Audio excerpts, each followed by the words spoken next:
Baik, Assalamualaikum warahmatullahi wabarakatuh. Sebelumnya saya ingin mengucapkan terima kasih banyak pada dosen pengampu mata kuliah manajemen risiko, yaitu Ibu Rita Sofian SPD MPDE, yang mana telah memberikan kami kesempatan untuk mempresentasikan atau memaparkan materi terkait insurance atau asuransi. Sebelumnya, perkenalkan nama saya Wela Nadila dengan NIM 22053166. Tentunya pada kesempatan kali ini, saya tidak sendiri, saya didampingi oleh rekan saya, yaitu Angelika Putri Permani, dengan NIM 22053061. Baiklah, adapun materi yang akan kami bahas yaitu terkait yang pertama pengertian dari asuransi, kemudian ada prinsip dasar asuransi, dan yang terakhir dampak asuransi dalam perekonomian. Next.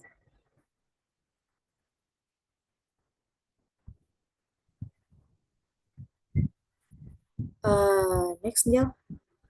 Baiklah, untuk materi yang pertama atau topik yang pertama yaitu terkait pengertian dari asuransi. Nah, di mana di sini akan saya sampaikan sendiri. Adapun pengertian dari asuransi ini sangat banyak teman-teman, tapi bisa kita katakan tuh hampir sama. Nah, di sini saya mengambil dua pengertian asuransi yaitu dari KBBI dan Pasal 1 Angka 1 Undang-Undang Nomor 2 Tahun 1992. Nah, mungkin teman-teman sudah pernah mendengar kata asuransi, bahkan mungkin sudah pernah menggunakan asuransi, baik itu asuransi kesehatan maupun asuransi yang lain sebagainya.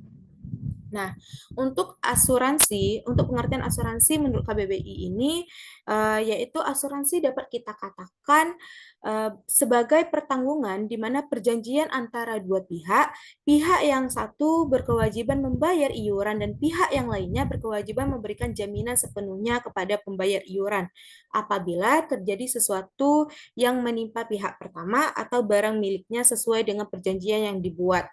Next. Sedangkan menurut pasal 1 Angka 1 Undang-Undang Nomor 2 Tahun 1992 tentang usaha perasuransian yaitu sebagai berikut. Nah, di mana dia menyatakan bahwa asuransi atau pertanggungan adalah perjanjian antara dua pihak atau lebih dengan mana pihak penanggung mengaitkan atau mengikatkan diri kepada pihak tertanggung dengan menerima premi asuransi untuk memberikan penggantian kepada tertanggung karena kerugian, kerusakan, atau kehilangan keuntungan yang diharapkan atau tanggung jawab atas hukum kepada pihak ketiga yang mungkin akan diderita tertanggung yang timbul dari suatu peristiwa yang tidak pasti atau untuk memberikan suatu pembayaran yang didasarkan atas meninggalnya atau hidupnya seseorang yang dipertanggungkan. Nah, apa sih kaitannya dengan manajemen risiko? Kenapa asuransi ini ada di dalam manajemen risiko? Dari definisi yang saya sampaikan atau dari pengertian yang saya utarakan tadi, dapat kita katakan bahwa asuransi ini merupakan sebuah lembaga yang didirikan atas dasar untuk menstabilkan kondisi bisnis dari berbagai risiko. Nah, di mana mungkin resiko ini mungkin terjadi di masa yang akan datang um, yang tidak dapat kita ketahui seperti itu. Dengan harapan pada saat risiko ini dialihkan kepada pihak asuransi, maka perusahaan menjadi lebih fokus dalam menjalankan usahanya. Biasanya, jaminan yang diberikan oleh pihak asuransi yaitu seperti pembayaran klaim kepada nasabah. Selain itu, asuransi ini juga berfungsi untuk meminimalkan kerugian yang diterima nasabah bila mengalami musibah di kemudian hari. Next. Nah, yang kedua yaitu prinsip dasar asuransi. Nah, di mana prinsip-prinsip yang terdapat dalam sistem hukum asuransi itu diantaranya seperti insurable interest, indemnity, utmost good fight, subtraction, contribution, dan proximate clause. Nah, kita bahas yang pertama yaitu terkait insurable interest atau um, sesuatu yang kita bisa asuransikan atau kepentingan yang bisa kita asuransikan. Nah, di mana biasanya prinsip ini menjelaskan bahwa seseorang diberikan hak untuk mengasuransikan sesuatu karena terdapat hubungan keluarga ataupun ekonomi yang mendasarinya. Hak ini biasanya otomatis timbul setelah adanya perjanjian yang sering disebut di dalam polis dan telah memiliki dasar hukum. Contoh, Seperti ketika misalnya Wela ini kan mempunyai keluarga. Nah, Wela ini boleh mengasuransikan seperti ayah, ibu Wela, adik Wela, ataupun sebagainya. Yang karena apa? Karena kita memiliki hubungan darah di antara itu. Nah, selain itu kita juga bisa mengasuransikan diri kita sendiri di insurable interest ini. Kemudian yang kedua, indemnity. Nah, indemnity atau biasa juga kita sebut dengan prinsip ganti rugi, di mana biasanya perusahaan asuransi selaku penanggung harus memberikan ganti rugi kepada tertanggung atau nasabah sesuai dengan kesepakatan pada perjanjian atau polis yang sudah disetujui. Kemudian nilai tanggungannya tersebut harus sesuai dengan nilai klaim yang sudah diajukan tanpa adanya pengurangan ataupun pelebihan dari nilai tersebut. Kemudian yaitu yang ketiga ada Atmos God Fight. Nah, seperti dengan namanya, Atmos God Fight ini adalah niat atau itikat baik. Nah, maksudnya yaitu dalam proses membeli produk asuransi, baik tertanggung atau nasabah maupun penanggung yaitu perusahaan asuransi itu sendiri harus menyampaikan informasi dengan terbuka, rinci, dan jujur. Tidak boleh ada yang ditutup-tutupi. Nah, kalau di pihak si pemberi asuransi ini tidak boleh menutup-nutupi terkait produk asuransi yang ditawarkan. Begitu juga dengan nasabahnya. Misalnya, kita ingin mengasuransikan diri kita, yaitu asuransi kesehatan. Nah, kita sebagai nasabah ini tidak boleh menutupi terkait mungkin seperti penyakit bawaan kita, kemudian track record kita pernah nginap di rumah sakit atau enggak, kayak gitu. Kita tuh tidak boleh kita tidak boleh menutup-nutupi. Begitupun juga dengan pihak asuransi. Tidak boleh menutup-nutupi terkait produk asuransi yang mereka tawarkan. Kemudian yang keempat ada subgression. Nah, subgression ini biasanya berkaitan dengan kondisi di mana kerugian yang dialami tertanggung disebabkan oleh pihak ketiga atau orang lain. Nah, jika kita lihat dari pasal 1365 KUH Perdata, di mana pihak ketiga yang bersalah harus mengganti kerugian tertanggung. Nah, karena adanya pernyataan tersebut, jadi gimana sih bila tertanggung ini memiliki asuransi?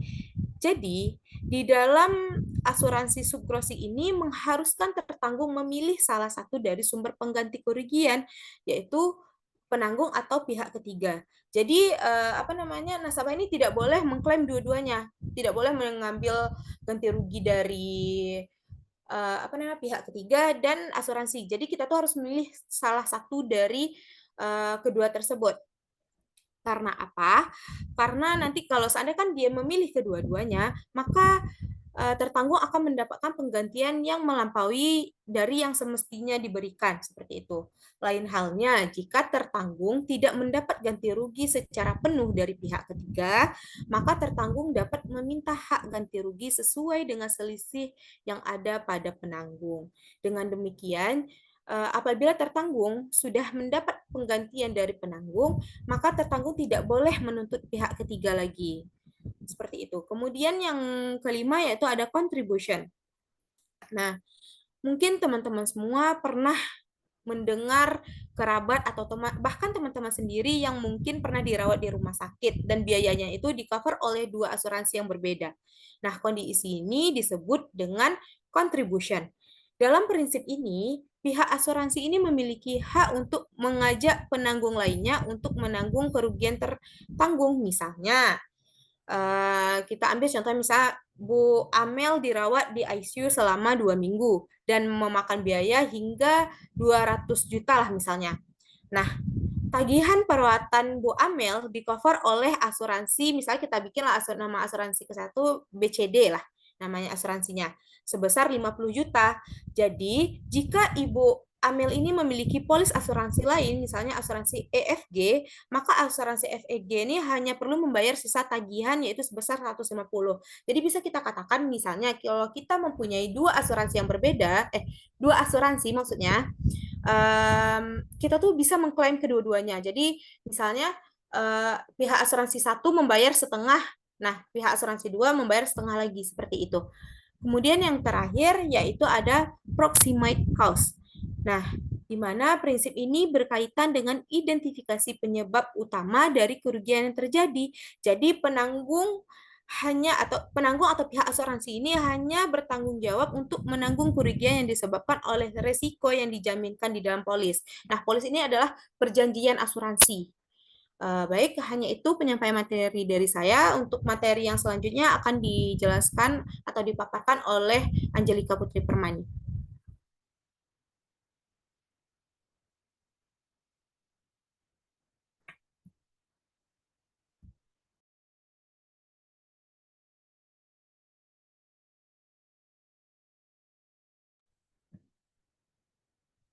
Baiklah, saya akan melanjutkan materi yang selanjutnya tentang dampak asuransi terhadap perekonomian. Ada beberapa dampak,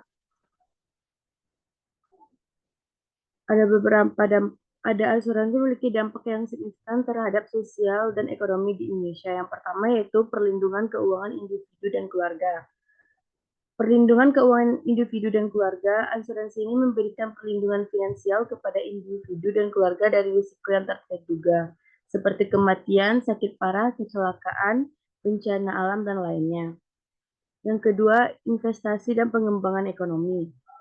Industri ini, investasi dan pengembangan ekonomi merupakan asuransi yang mengumpulkan premi dari peserta yang kemudian diinvestasikan dari instrumen keuangan seperti obligasi dan saham. Selanjutnya, stabilitas keuangan makro. Stabilitas keuangan makro ini menyediakan mekanisme transfer resiko dari individu atau perusahaan ke perusahaan asuransi. Asuransi membantu menciptakan stabilitas keuangan makro. Dan selanjutnya, peningkatan kesehatan masyarakat. Peningkatan kesehatan masyarakat merupakan asuransi yang membantu meningkatkan akses masyarakat terhadap layanan kesehatan untuk mendapatkan perawatan medis yang diperlukan tanpa harus khawatir dengan biaya yang tinggi. Selanjutnya, saya kembalikan kepada moderator. Baiklah, hanya itu penyampaian materi dari saya. Intinya asuransi ini adalah sebagai alat untuk meminimalisir risiko dalam bisnis. Nah, untuk sesi berikutnya yaitu terkait dengan penambahan materi. Kami membuka sesi penambahan materi. Mungkin dari teman-teman ada yang ingin menambahkan materi, kami persilakan.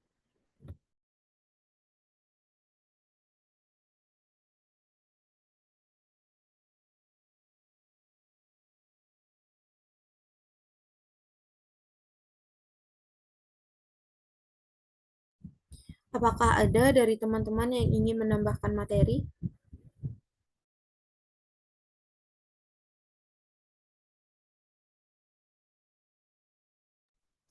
Jika tidak ada yang ingin menambahkan materi, kami lanjut kepada sesi pertanyaan. Kami hanya membuka 5 sesi pertanyaan. Kepada yang ingin bertanya, kami persilahkan.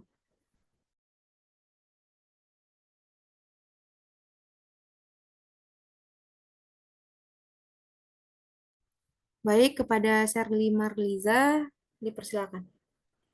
Baik, Assalamualaikum warahmatullahi wabarakatuh. Sebelumnya terima kasih kepada moderator yang sudah memberikan kesempatan.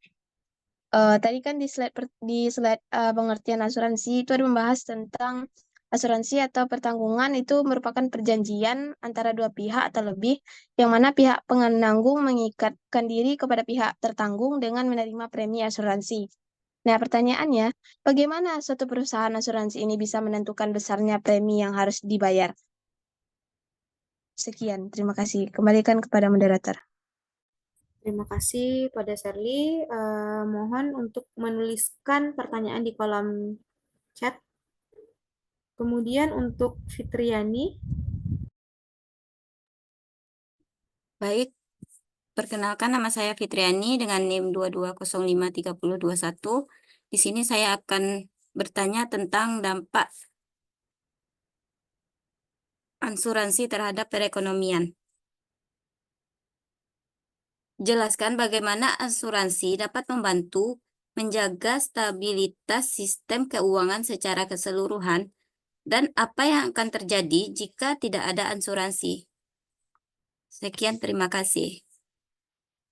Baik, terima kasih pada Fitriani. Mohon untuk menuliskan pertanyaan di kolom komentar atau chat. Kemudian untuk Febriana Welianis, dipersilakan. Baik, sebelumnya terima kasih moderator. Saya di sini izin bertanya yaitu mengenai apa dampak jika terlalu banyak orang yang mengklaim asuransi dibandingkan dengan jumlah premi yang diterima perusahaan asuransi. Sekian, terima kasih. Baik, terima kasih Welly. Dipersilakan untuk menuliskan di kolom chat. Untuk pertanyaan berikutnya kepada Alia Putri Yumaika, dipersilakan. Baik, sebelumnya perkenalkan saya Lia Putri Yumika, izin bertanya yaitu mengenai apa perbedaan antara resiko yang dapat diasuransikan dan yang tidak dapat diasuransikan. Baik, terima kasih kepada Alia. Silakan untuk mengirimkan atau mengetikkan pertanyaannya di kolom chat.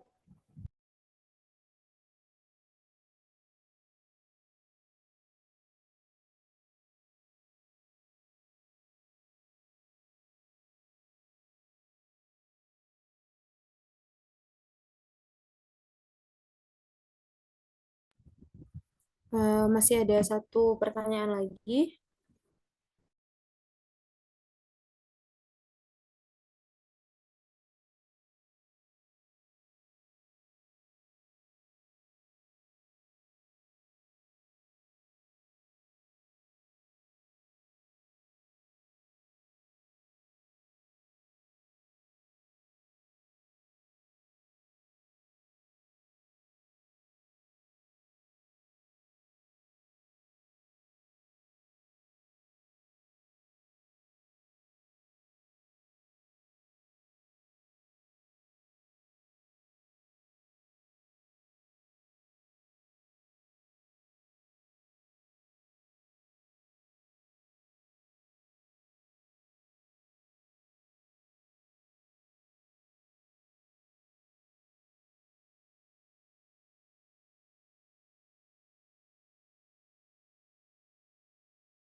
Silakan teman-teman, satu pertanyaan lagi. Apakah masih ada yang ingin bertanya?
Jika tidak ada yang ingin bertanya lagi, kami akan menunjuk satu orang untuk bertanya, yaitu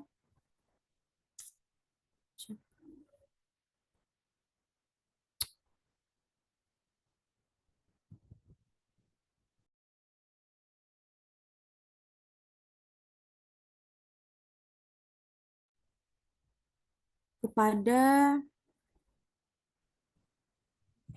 Ihsan Rizky Lubis, silakan bertanya.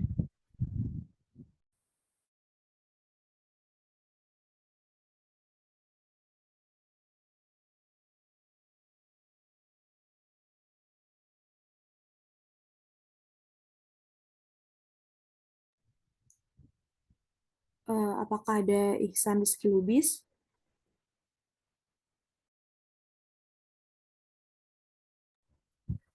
Baiklah, jika tidak ada, untuk mempersingkat waktu, langsung saja untuk pertanyaan pertama, yaitu dari Sherly Merliza terkait bagaimana perusahaan asuransi menentukan besarnya premi yang harus dibayarkan. Yaitu akan saya jawab sendiri. Jadi, untuk kita menentukan besarnya premi yang harus dibayarkan, maka kita bisa menggunakan jumlah premi asuransi yang harus dibayarkan. Ini merupakan hasil dari perkalian antara tarif premi asuransi dengan total harga pertanggungan.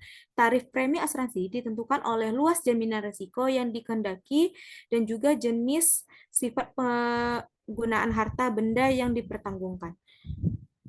Baiklah, hanya itu jawaban dari saya.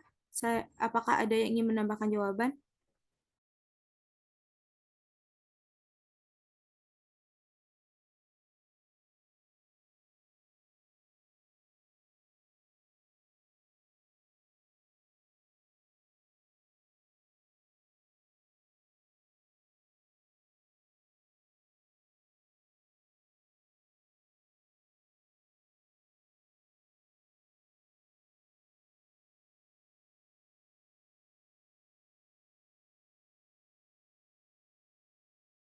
Jika tidak ada yang ingin menambahkan jawaban, saya kembalikan kepada Sherly Merliza.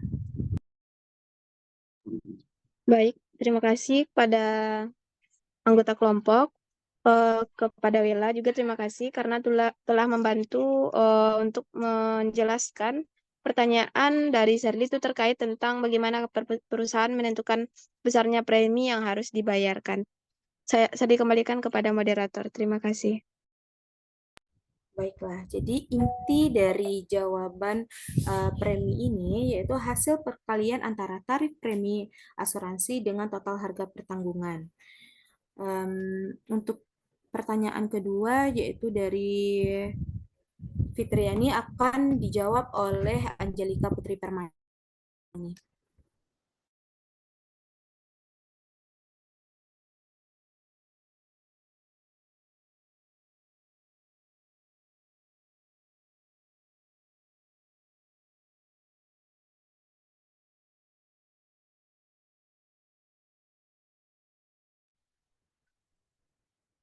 Baiklah, saya akan menjawab pertanyaan dari Fitriani.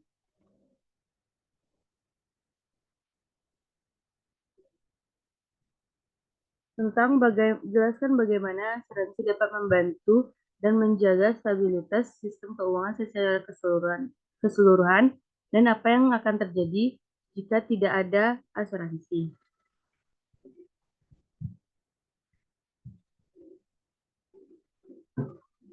Asuransi sebagai penjaga stabilitas keuangan berperan sangat penting dalam menjaga keseluruhan. Bagaimana asuransi menjaga stabilitas? Yang pertama yaitu mitigasi risiko, yaitu perlindungan aset asuransi. Perlindungan aset individu maupun perusahaan dari risiko kerugian akibat kejadian terduga seperti bencana alam, kebakaran, dan pencurian atau kecelakaan. Yang kedua, jaminan keuangan. Asuransi memberikan jaminan keuangan bagi keluarga yang ditinggalkan jika terjadinya kematian pencari nafkah utama. Yang kedua, stabilitas ekonomi. Yang stabilitas ekonomi mencakup dua, yaitu menjaga krisis dengan melindungi aset dan memberikan jaminan keuangan asuransi. Yang kedua, mendukung pertumbuhan ekonomi.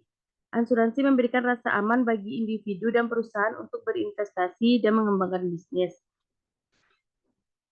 Apa yang terjadi jika tidak ada asuransi? Yang pertama, ketidakstabilan finansial, yaitu kerugian besar. Contohnya, perusahaan akan menanggung sendiri seluruh kerugian akibat kejadian yang tak terduga. Yang kedua, krisis ekonomi.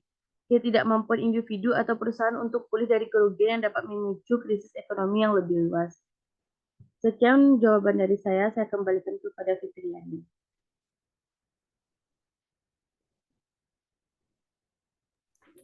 Baik, itu adalah jawaban dari Angelica Putri Permani. Apakah ada yang ingin menambahkan jawaban?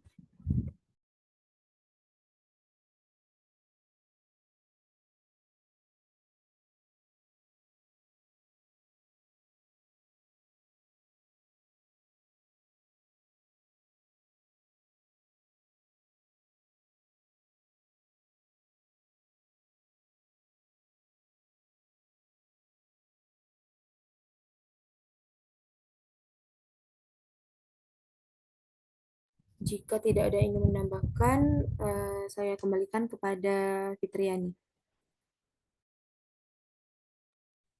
Baik, terima kasih kepada kelompok penyaji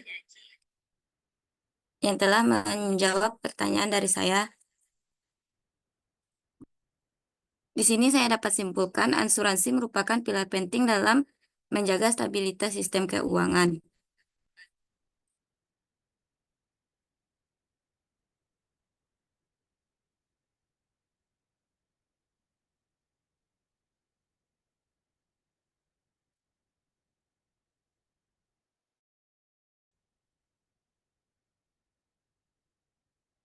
Baik, saya kembalikan kepada moderator.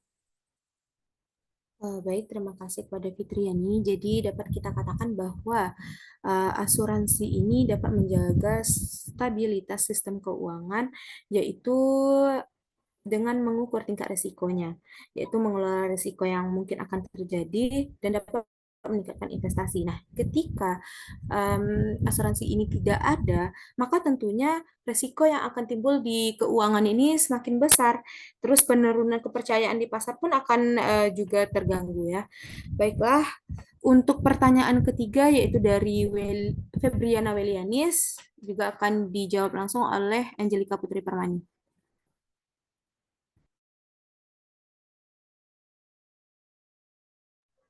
Baiklah, saya akan menjawab dari pertanyaan dari Febriana Williams. Yang apa dampak jika terlalu banyak orang yang akan mengklaim asuransi dibandingkan dengan jumlah premi yang diterima perusahaan asuransi? Dampak terlalu banyaknya klaim asuransi dibandingkan premi. Jika jumlah klaim asuransi yang diajukan oleh nasabah melebihi pendapatan premi yang diterima oleh perusahaan asuransi, maka akan timbul beberapa dampak signifikan baik bagi perusahaan asuransi maupun bagi nasabah. Dampak bagi perusahaan asuransi yaitu kerugian finansial. Kondisi ini akan mengakibatkan kerugian yang cukup besar bagi perusahaan asuransi. Sebab perusahaan harus mengeluarkan dana yang lebih besar untuk membayar klaim yang dibandingkan dengan dana yang masuk dari premi. Yang kedua, menurunnya solvabilitas. Solvabilitas adalah kemampuan perusahaan untuk memenuhi kewajiban keuangannya. Jika terlalu banyak klaim, solvabilitas perusahaan dapat terancam dan bahkan bisa menuju kebangkrutan. Yang kedua, penyesuaian produk dan premi. Untuk mengatasi situasi ini, perusahaan asuransi kemungkinan besar akan melakukan penyesuaian pada produk asuransinya, seperti menaikkan premi, mengurangi manfaat, atau bahkan menghentikan produk tertentu. Yang kedua, selanjutnya dampak bagi nasabah. Proses klaimnya menjadi lambat. Jika perusahaan mengalami kesulitan finansial, maka proses klaim nasabah dapat menjadi lebih lambat atau bahkan tertunda. Yang kedua, penolakan klaim. Dalam kondisi ekstrem, perusahaan mungkin akan menolak klaim yang diajukan oleh nasabah meskipun klaim tersebut sah. Yang kedua, kenaikan premi. Untuk menutupi kerugian, perusahaan dapat menaikkan premi asuransi sehingga beban finansial nasabah akan semakin bertambah. Sekian dulu jawaban dari saya kembalikan kepada moderator. Baiklah, itu adalah jawaban dari Angelica Putri Permani. Apakah ada teman-teman yang ingin menambahkan jawaban?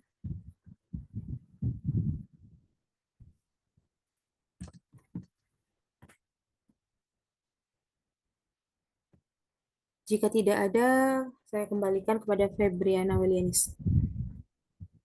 Baik, terima kasih atas jawabannya Angel. Nah, di sini saya dapat simpulkan bahwa di sini ada dua dampak bagi yang dapat menimbulkan kerugian, yaitu yang pertama bagi perusahaan asuransi dan yang kedua bagi nasabahnya. Di mana bagi perusahaan asuransi yaitu adanya kerugian finansial yang besar karena harus membayar klaim dana yang masuk, solvabilitas yang akan terancam dan bangkrut, dan yang ketiga itu penyesuaian premi. Dan dampak bagi nasabahnya yaitu yang pertama proses klaim nasabah yang lambat, yang kedua itu penolakan klaim, dan yang ketiga kenaikan premi. Sekian, saya kembalikan kepada moderator. Baiklah, terima kasih Febriana Welianis. Untuk pertanyaan terakhir, yaitu pertanyaan dari Alia Putri Yumaika terkait apa perbedaan antara risiko yang dapat diasuransikan dan yang tidak dapat diasuransikan. Itu akan saya jawab sendiri.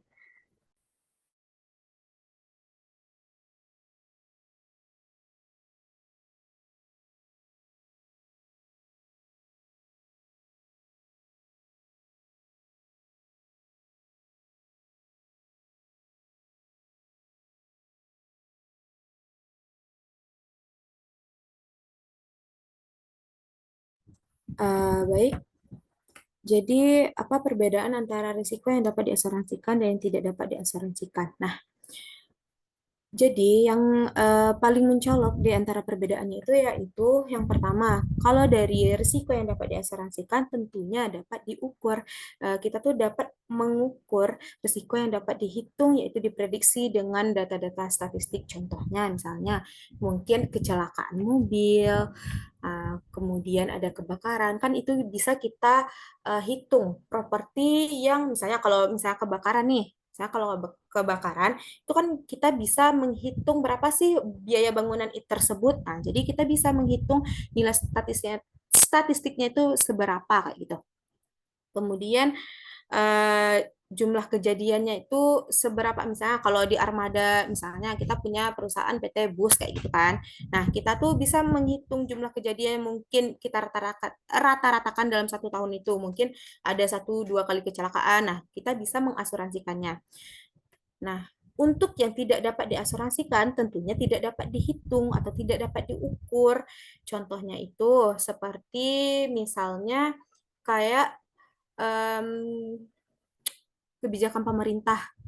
Kita kan nggak tahu, kadang-kadang pemerintah menaikkan pajak, terus kan kita belum mengetahui, itu kan tidak bisa diukur. Selain itu juga misalnya ada kayak perubahan tren. Nah, perubahan tren kan kadang-kadang juga menyebabkan terjadinya risiko. Karena apa? Misalnya kita udah memproduksi nih fashion yang kayak gini, ternyata trennya berubah. Itu tentunya produk kita nggak laku lagi. Nah, itu kita tidak bisa mengasuransikannya karena adanya perubahan tren atau perubahan minat konsumen kayak gitu. Baiklah, jadi intinya itu perbedaan antara risiko yang tidak dapat diasuransikan dan yang dapat diasuransikan itu terletak pada pengukurannya. Seberapa bisa sih kita mengukur suatu risiko itu dapat terjadi kayak gitu.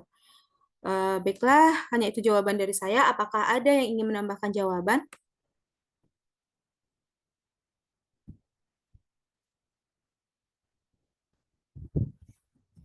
Jika tidak ada, saya kembalikan ke Alia Putri Yumaika.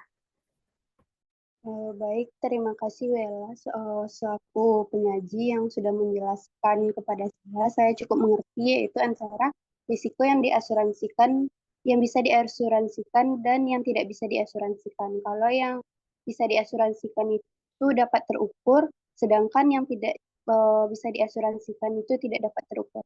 Terima kasih. Baik. Itu adalah pertanyaan terakhir dari sesi diskusi kita pada pagi hari ini. Lebih dan kurang kami mohon maaf. Kami dari kelompok penyaji mengucapkan terima kasih banyak atas waktu dan kehadiran teman-teman semua. Lebih dan kurang kami mohon maaf. Kami tutup dengan wassalamualaikum warahmatullahi wabarakatuh. Waalaikumsalam warahmatullahi wabarakatuh. Assalamualaikum warahmatullahi wabarakatuh.